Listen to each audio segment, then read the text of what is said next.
से पूछे कि रमजान कैसा है बरस रही अब नेमते रमजान ऐसा है। औज़ुबिल्लाहिमिनश्शैतानिर्रजीम, बिस्मिल्लाहिर्रहमानिर्रहीम। शुरू अल्लाह के नाम से, उस पाक परवरदिगार के नाम से जो बड़ा मेहरबान और निहायत रहम करने वाला है। अल्हम्दुलिल्लाह अल्हम्दुलिल्लाह हम मौजूद हैं 22वें रमज़ान की नशरियात प्यारा रमज़ान में एक्सप्रेस एंटरटेनमेंट पर। आप ये ट्रांसमिशन मुलाहिज़ा करते हैं रोज़ाना 4 बजे से आज़ान मगरिब तक, और उसके बाद हम एक मुख्तसर सा सेगमेंट उसके बाद भी करते हैं। और मुझ नाचीज़ को कहते हैं राबिया अनम। आप मुझे अपनी बहन, बेटी, दोस्त, सहेली जो भी समझ के ट्रांसमिशन देख रहे होते हैं, आप तमाम लोगों को पाकिस्तान भर में जहाँ जहाँ इस वक्त की ट्रांसमिशन देखी जा रही है, छोटे बड़े गली मोहल्लों में, गली कूचों में, बड़े शहरों में, गांव में, आप तमाम लोगों को अस्सलामु अलैकुम वरहमतुल्लाह। वो तमाम लोग जो पाकिस्तान से बाहर, ओवरसीज़ पाकिस्तानीज़ मेरे बहुत ही मोहतरम हमारी इस ट्रांसमिशन को देख रहे हैं, आप तमाम लोगों को भी अस्सलामु अलैकुम वरहमतुल्लाह। और जो लोग यूट्यूब के ज़रिए या हमारे बाद में अपलोडेड सेगमेंट्स के थ्रू ये ट्रांसमिशन देखते हैं, आप तमाम ही लोगों को अस्सलामु अलैकुम वरहमतुल्लाह।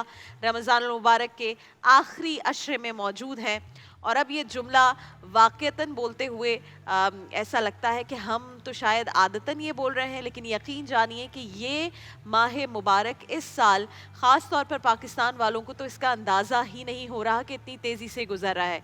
अब इसकी दो चीज़ें होती हैं। खुशी ज़रूर होती है कि हम इस माह मुबारक में हैं, हमें एक के बाद एक रहमत मिल रही है, मग़फ़िरत का अशरा मिल रहा है।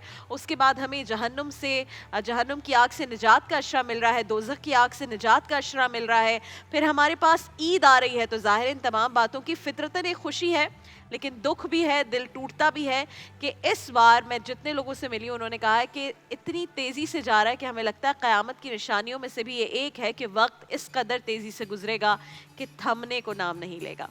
तो ये सब कुछ है, ज़िंदगी का हिस्सा है। लेकिन मेरी दुआ और उम्मीद ये है कि जो हम यहाँ अच्छी बातें करते हैं, जो आप घरों में मौजूद मेरी प्यारी बहनें हैं, मोहतरम ख़वातीन, मर्द हज़रात, बड़े मेरे बुज़ुर्ग, मेरे भाई, वो बच्चे जो हमारी इस ट्रांसमिशन को देखते हैं बहुत बड़ी तादाद में, school going children, college going children, मेरी ये दुआ और उम्मीद है कि हम इस माह मुबारक में इबादतें भरपूर कर रहे हैं, और इंशाअल्लाह एक अच्छे मुसलमान की तरह हम भी ख़ुद को बख्शवा सकें। इस ट्रांसमिशन में नाज़रीन कराम, मेरी कोशिश होती है कि रोज़ाना कुछ ऐसी बात करूं, किसी ऐसे मामले पर गुफ्तगू करें कि जिससे मेरा भी कुछ भला हो जाए, इससे आपका भी कुछ भला हो जाए।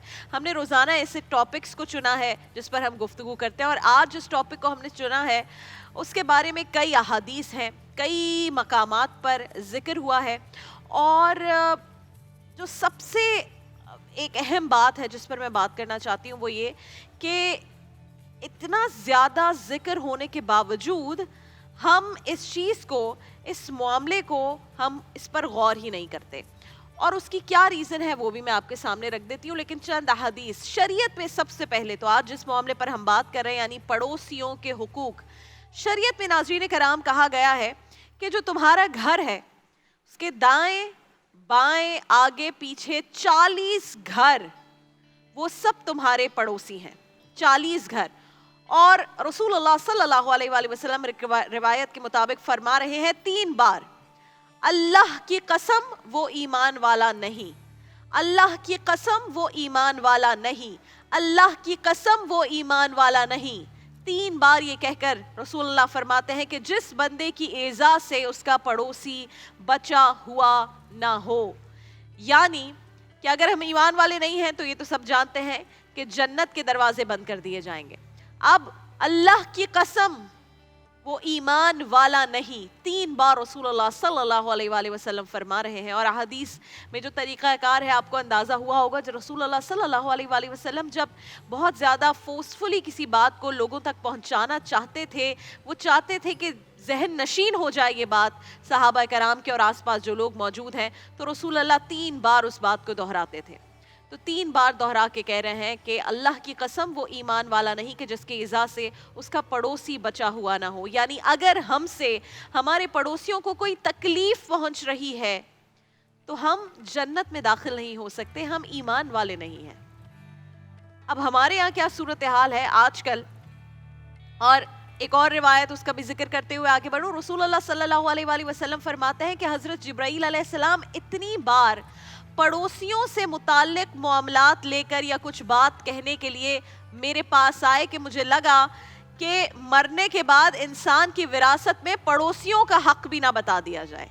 اتنی بار حضرت جبرائیل علیہ السلام پڑوسیوں کے حقوق کے بارے میں رسول اللہ صلی اللہ علیہ وآلہ وسلم کے ساتھ بات کرنے کے لیے وہ آئے, کوئی نہ کوئی پیغام لے کر, کوئی نہ کوئی بات کے لیے.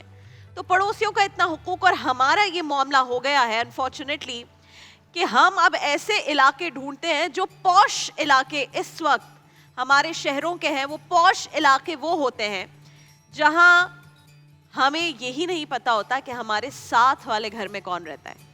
40 گھر تو آپ چھوڑ دیجئے, جو دائیں بائیں آگے پیچھے کے 40 گھروں کو آپ کا پڑوسی کہا گیا ہے. ہمیں اس بات کا ہی اندازہ نہیں ہوتا کہ ہمارے ساتھ والے گھر میں کون رہتا ہے. خدا نہ خواستہ جب کبھی ٹینٹ لگتا ہے باہر سفید رنگ کا اور ہمیں یہ اندازہ ہو کہ اس گھر میں کسی کی موت ہوئی ہے, تو ہمارے گھر سے کوئی بڑا چلا جاتا ہے یہ پوچھنے کے لیے کہ کیا ہوا ہے, کون مرا ہے. تو یہ ہے ہمارے حالات. اور آپ سوچئے کہ جتنے پڑوسیوں کے حقوق ہیں. مولانا طارق جمیل صاحب کا میں ایک بیان سن رہی تھی اور انہوں نے یہ ایک واقعہ بیان فرمایا جس کا مفہوم میں آپ کو سنا رہی ہوں کہ رسول اللہ صلی اللہ علیہ وآلہ وسلم نے یہ تاکید کی کہ آپ سب سے پہلی بات تو یہ کہ آپ نے اپنے پڑوسیوں کے ساتھ چیزوں کو شیئر کرنا ہے. آپ کو یہ خیال ہونا چاہیے کہ جو آپ کھانا کھا رہے ہیں آپ کے پڑوسی کا پیٹ بھرا ہوا ہے یا نہیں. ہم کیا کرتے ہیں, ہمیں یقین ہے کہ اتنے بڑے علاقے میں کوئی رہ رہا ہے تو اس کا پیٹ تو بھرا ہی ہوا ہوگا. ہم یہ سوچتے ہی نہیں کہ اس کے گھر میں کوئی بھوکا نہ ہو, اس کے گھر میں کوئی ایسا نہ ہو جس کا پیٹ نہ بھرا, اس کے گھر میں کوئی تکلیف میں نہ ہو. اور صرف کھانے پینے کا نہیں, ہر تکلیف کا معاملہ, کوئی ایسا نہ ہو جس بیمار کو میری ضرورت ہو, اگر میرے پاس کچھ ٹائم ہے تو میں جا کے تھوڑی ان کی عیادت کر لوں, تھوڑی ان کی تیمارداری کر لوں. تو وہ جو مفہوم اس واقعے کا وہ یہ کہ رسول اللہ صلی اللہ علیہ وآلہ وسلم نے فرمایا کہ اگر کچھ ایسے میوے یا پھل کھا رہے ہو جو تم پڑوسی کو نہیں دے رہے ہو تو اس کے چھلکے بھی باہر نہ پھینکو کہ کہیں اس کے بچوں کو یہ احساس نہ ہو جائے کہ اس نے یہ چیز نہیں کھائی اور تم نے یہ چیز کھائی ہے. تو ناظرین کرام, ہم نے جب اپنی زندگیوں میں کچھ بھی بہتری کا سامان کرنا ہے اور بہتری لانے کا سوچنا ہے تو یہ چھوٹی چھوٹی چیزیں بڑا مشکل لگتا ہے آئس بریک کرنا. آئس بریک کرنا کسے کہتے ہیں آسان الفاظ میں, کہ آپ 4 لوگ بیٹھے ہیں یا جانتے ہیں آپس میں بات کبھی نہیں کی, تو پہلی دفعہ جو قدم بڑھانا ہوتا ہے اسے آئس بریک کرنا کہتے ہیں. وہ سب سے مشکل ہوتا ہے کہ آپ جائیں, بیل بجائیں اور بات کریں. لیکن رمضان المبارک بہترین موقع ہے کیونکہ ہمارے کلچر میں ایک اتنی خوبصورت بات ہے کہ ہم وہ ٹرے سجا کر افطار کی لے کر جاتے ہیں یا سحری بھیجتے ہیں, یا ابھی جو بڑی راتیں آ رہی ہیں لوگ اس میں ختم کرواتے ہیں, قرآن ختم ہوتا ہے تو کچھ نہ کچھ بنواتے ہیں. دس از دا بیسٹ ٹائم کہ آپ اپنے پڑوسیوں کو جانیں. 40 گھر آس پاس جاننا مشکل ہے, لیکن میں نے آپ کے سامنے جو شریعت کے احکامات ہیں وہ رکھ دیے ہیں. تو میں نے اپنے پاس سے ایک جو ہے ٹرانسفر کر دیا ہے آپ کی طرف, اور اب آپ نے ظاہر اس معاملے کو آگے لے کر چلنا ہے. تو اپنے آس پاس 2 گھر 3 گھر سے شروع کیجئے, لوگوں کو جاننا شروع کیجئے, لوگوں کو پہچاننا شروع کیجئے, اور 2-4 گفتگو میں ہی آپ کو پتہ چل جائے گا کہ کس کے گھر میں کیا معاملات ہیں. اور آج کل جو اس وقت ملک کی صورتحال ہو گئی ہے, یقین جانیے کہ ایسے لوگ وائٹ کالر سفید پوش جس کا آپ کو اندازہ بھی نہیں ہوگا, ان کے گھر کے حالات ایسے کہ بڑے بوڑھوں نے گھر بنا دیا, گھر الحمدللہ اپنا ہے, لیکن گھر میں کھانے کو 2 وقت کی روٹی نہیں ہوتی. تو آپ نے ان چیزوں کا خیال رکھنا ہے.